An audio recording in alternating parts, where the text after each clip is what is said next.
The state of Maine has now terminated its agreement with a MaineCare biller that supplies care to people with autism and other developmental needs. This development comes now a couple of months after a U.S. Department of Health and Human Services report found MaineCare was improperly billed for $46 million by autism care providers. Christian Harsa joins us live with the latest on this case. Hi, Christian.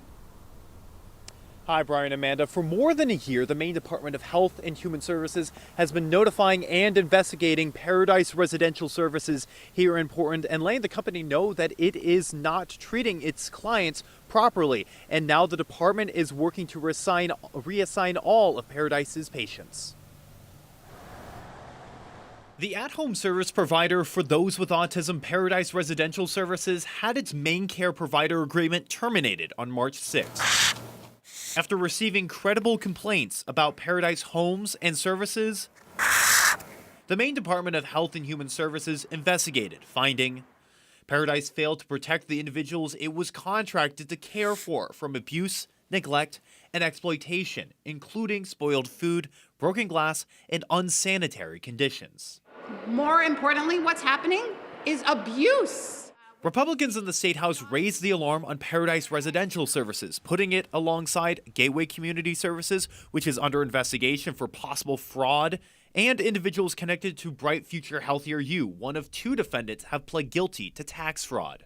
It's horrifying to know that these people who we are supposed to take care of are not being served, and that is more important than fraud and more important than money.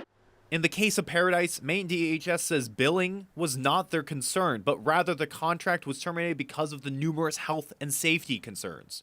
A spokesperson for the agency said their staff are reviewing the situation weekly and are working to support Paradise's clients. The team is working to ensure that all individuals are safely transitioned to new group home providers and that services continue without interruption. Due to the ongoing appeals process, the department cannot comment further.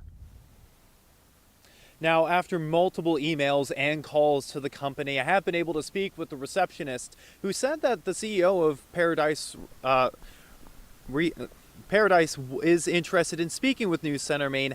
However, I have not heard back since that earlier communication. In Portland, Christian Harsa, News Center Maine.